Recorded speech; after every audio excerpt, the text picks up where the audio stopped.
কলকাতায় আসার পর হঠাৎ করেই প্ল্যান করে আমরা বেরিয়ে পড়লাম ইয়াসিরের নানুর বাড়ি, মানে হলো আমাদের গ্রামের বাড়ি। আসসালামু আলাইকুম সবাইকে, কেমন আছেন সবাই? আশা করছি সবাই অনেক ভালো আছেন। আলহামদুলিল্লাহ আমরাও অনেক ভালো আছি। আর আজকের ভিডিওটা আমি আগের দিন রাত থেকে শুরু করলাম। আগের দিন রাতে আমার মা বানিয়েছিল গরম গরম খিচুড়ি, তার সাথে ডিম আর আলুর ভর্তা, আর তার সাথে হলো ঘি। গরম গরম খিচুড়ির সাথে ঘি খাওয়ার মজাই আলাদা। আবার তার সাথে আলু ডিম ভর্তা। বাবার বাড়িতে আসার পর আমার মা এটা প্রায়ই বানায়, কারণ যেহেতু আমার শ্বশুরবাড়িতে এই খিচুড়িটা খেতে কেউ ভালোবাসে না, তাই আমি সেরকম একটা রান্না করি না এই খিচুড়িটা। যেহেতু আমি একার জন্য রান্না করব না, তাই জন্য সবাই খাবে না, তাই ভেবেই রান্না করি না।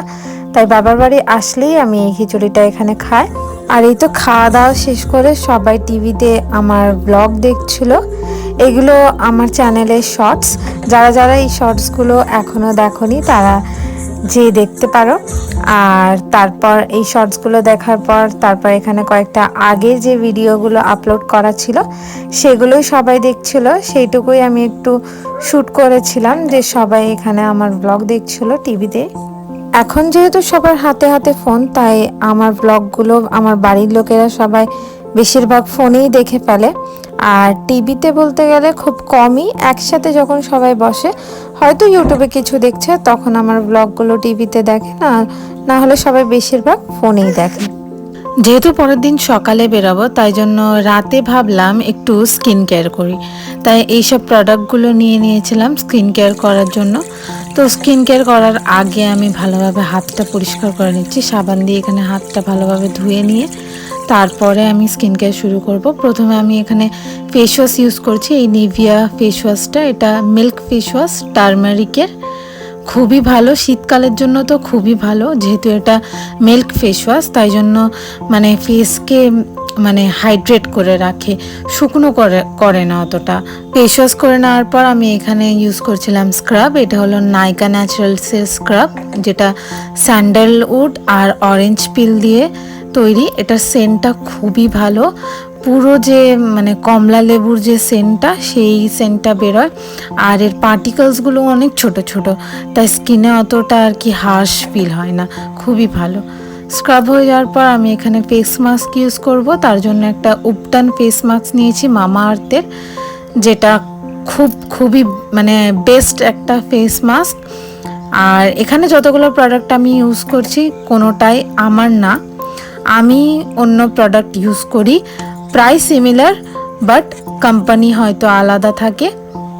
বাট আমি এইরকমই মানে স্কিন কেয়ার ইউজ করি। এগুলো আমার সবই আমার বোনের, যেহেতু আমি বাপের বাড়িতে আছি তাই জন্য এগুলো আমার বোনের ইউজ করছি। ফেস মাস্ক ইউজ করার পর ধুয়ে তারপর ফেসটাকে ক্লিন করে ভালো করে মুছে নিয়ে তারপর আমি এখানে ইউজ করছি এই জুডিওর গ্লো মাস্কটা। এটা একটা শীট মাস্ক, এটা হলো হানি আর ভিটামিন সি এর। তো এটাকে ফার্স্টে কেটে নিচ্ছি, কাটার পর ভেতরে মানে যে শীটটা আছে ওটা একটা টিস্যু টাইপের জিনিস, যাতে সিরাম দেওয়া থাকে। এটাও ফেস মাস্কের মতোই কাজ করে। আমি যদি চাই মানে যে নর্মাল যে ফেস মাস্ক ওইগুলো মানে স্কিপ করে এটা ইউজ করা যায়, কিন্তু আমি দুটোই আজকে ইউজ করেছি। আগে ওই ফেস মাস্কটা ইউজ করেছি আর এখন এটা। এই যে এটা দেখতে ঠিক এরকম টিস্যুর মতো, আর এটা খুলে দেওয়ার পর ঠিক দেখতে এরকমটা লাগে, পুরো একটা মাস্কের মতো বানানো। মানে চোখের, নাকের, ঠোঁটের হোলগুলো করে দেওয়া আছে, ওগুলো শুধু সেই হিসেবে ফেসে বসিয়ে নিতে হবে। আর তারপর এই শীট মাস্কটা 15 মিনিট রেখে তারপর মাস্কটা সরিয়ে দিতে হয়। আর যেটুকু সিরাম ফেসে থাকে সেটা ভালোভাবে অবজর্ব করে নিতে হয়, আর প্যাকেটে যদি কিছু লেগে থাকে সেটাও অবজর্ব করিয়ে নিতে হয় ভালোভাবে। ওটা সিরাম অ্যাপ্লাই করার পর তো ময়শ্চারাইজার অ্যাপ্লাই করতে হয়, তো নিভিয়ার সফট ময়শ্চারাইজারটা অ্যাপ্লাই করেছি আমি। আর তারপর এই যে এই লিপ বামটা, এটাও নিভিয়ারই লিপ বাম। নিভিয়ার সব প্রোডাক্টই ভালো, সবই প্যারাবিন। আর এই তো এইটা তারপরের দিনের সকালে একদম সকাল সকাল উঠে পড়েছি। জানলার অবস্থা খুবই খারাপ, দেখতেই পাচ্ছেন। আর পুরো ওয়েদারের অবস্থা তো বলতে হবে না, মানে সকাল 7টার সময়েও মানে এতটা কুয়াশা যে সামনের কিছুই দেখা যাচ্ছিল না। আর প্রচণ্ড পরিমাণে ঠান্ডা, খুবই খুবই ঠান্ডা ছিল। তাই সকাল সকাল চলে গেলাম কিচেনে বানিয়ে নিলাম গরম গরম চা আমাদের সবার জন্য। আর এই এত শীতে গরম গরম এক কাপ চা বা কফি না খেলে কেউ তো বিছানা থেকে উঠতেই চায় না, আর কারোর যেন এনার্জিই পাওয়া যায় না। তাই জন্য সবাই খেয়ে নিলাম এক কাপ করে চা, দুধ চা বানিয়েছিলাম। দুধ চা খেয়ে সবাই মিলে রেডি হয়ে গেলাম। আর এই তো তারপর বেরিয়ে পড়েছি।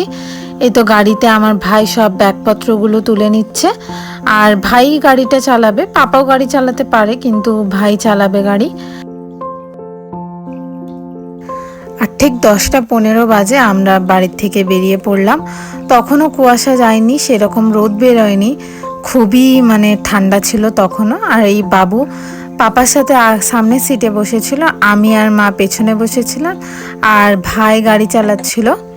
অনেকটা লং জার্নি, অনেকটা দূর আমাদের গ্রামের বাড়ি। আমাদের গ্রামের বাড়িটা জায়গার নামটা কি সেইটা জানার জন্য ভিডিওটাকে পুরো এন্ড অবধি দেখতে হবে, কারণ আমি ভিডিও শেষে বলবো যে আমাদের গ্রামের বাড়ি কোথায়। আর এই তো প্রায় আধ ঘন্টা পর আমরা পৌঁছে গেলাম দ্বিতীয় ব্রিজ মানে হুগলি সেতু। আর তারও 2.5 ঘন্টা পর আমরা এখানে থামলাম। এটা হলো কোলাঘাটে আমরা একটু ব্রেক নিয়েছিলাম একটু টিফিন করার জন্য, আর সবাই চা খাবে তাই জন্য একটু ব্রেক নিয়েছিলাম। যেহেতু এখনও অনেকটা বাকি টাইম, তাই সকাল থেকে কিছুই খাওয়া হয়নি, শুধু সামান্য একটু চা। তাই এখানে একটু খাওয়া দাওয়া করবো, খাওয়া দাওয়া করে তারপর আবার বেরোবো।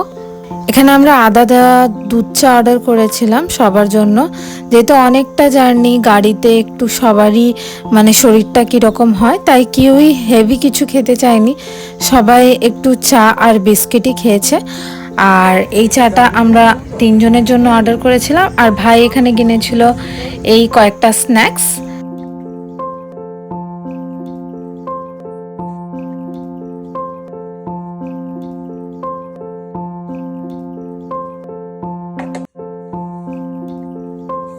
চা খাওয়া হয়ে যাওয়ার পর আমরা সবাই মিলে আবারও বেরিয়ে পড়লাম। এই যে ভাই বাবুকে নিয়ে আগে চলে যাচ্ছে, তারপর আমি, পাপা আর মা যাচ্ছি। আর এখানে পাপা বাবুকে নিয়ে সামনে বসে গেছে আর আমি পেছনে। কোলাঘাট থেকে প্রায় আধ ঘন্টা 45 মিনিট পর থেকেই ঠিক এরকম গ্রাম্য এলাকা দেখতে পাওয়া যায়। শুধু দুধারে এরকম জমি আর জমি, আর মাঝখান থেকে শুরু হতো আগে লালমাটির রাস্তা, যেটা এখন আর দেখতে পাওয়া যায় না, কারণ সবই ডেভেলপমেন্টের পর সব পিচ রাস্তা হয়ে গেছে। এখন আর লালমাটির রাস্তা নেই বললেই চলে। আর যেহেতু এখন শীতকাল, তাই দুধারে এখন শুধু দেখতে পাবেন সর্ষে, মানে সর্ষের জমি ভর্তি, সর্ষে ফুলগুলো এখন ফুটে রয়েছে, মানে জমি পুরো হলুদ আর হলুদ। আর যেগুলো দেখতে পাবেন এরকম শুকনো, এই ধান মানে এবার রোয়া হবে, তাই জন্য এগুলো প্রিপেয়ার হচ্ছে। আগে ছোটবেলায় যখন আসতাম এই রাস্তাগুলো যেহেতু লাল মাটির ছিল, তাই জন্য যখন গাড়ি যেত শুধু লাল লাল লাল ধুলো উঠতো। আর এখন যেহেতু ডেভেলপমেন্টের পর মানে গ্রামের ভিতরের রাস্তাগুলো ঢালাই রাস্তা আর বাইরের রাস্তাগুলো পিচ রাস্তা হয়ে গেছে, তাই জন্য দেখুন সেরকম কোনো ধুলো, লাল ধুলো সেরকম কিচ্ছুই নেই। আর এতক্ষণ ধরে লাল মাটির কথা শুনে অনেকেই হয়তো গেস করতে পেরেছেন যে আমার গ্রামের বাড়ি ঠিক কোথায়। তাহলে আমি জানিয়ে দিই যে আমার গ্রামের বাড়ি হলো পশ্চিম মেদিনীপুরে। আর এই তো কথা বলতে বলতে 4.5 থেকে 5 ঘন্টার এতটা একটা লং জার্নি শেষ করে বাড়ি পৌঁছে গেলাম। আর ঢুকতেই যে এটা দেখতে পাচ্ছেন, এটা আমাদের নতুন বাড়ি তৈরি হচ্ছে। আর আমরা এই যে এই দোতলা মাটির বাড়িটাই থাকি। মাটির বাড়িটা দেখে বুঝতেই পারছেন যে মাটির বাড়ির অবস্থাটা খুবই খারাপ, তাই ভেতরের অবস্থা আরও খারাপ, তাই আর আপনাদের সাথে শেয়ার করলাম না। বাড়ির বাইরেটা ঠিক এরকম, সামনে এরকম বাঁশ গাছ আর এরকম রাস্তা করা আছে। ভিডিওটা যদি ভালো লেগে থাকে তাহলে আমার ভিডিওটাতে একটা লাইক দিয়ে দেবেন আর আমার চ্যানেলটাকে সাবস্ক্রাইব করে দেবেন। আজকের মতো এখানেই শেষ করছি। আল্লাহ হাফিজ।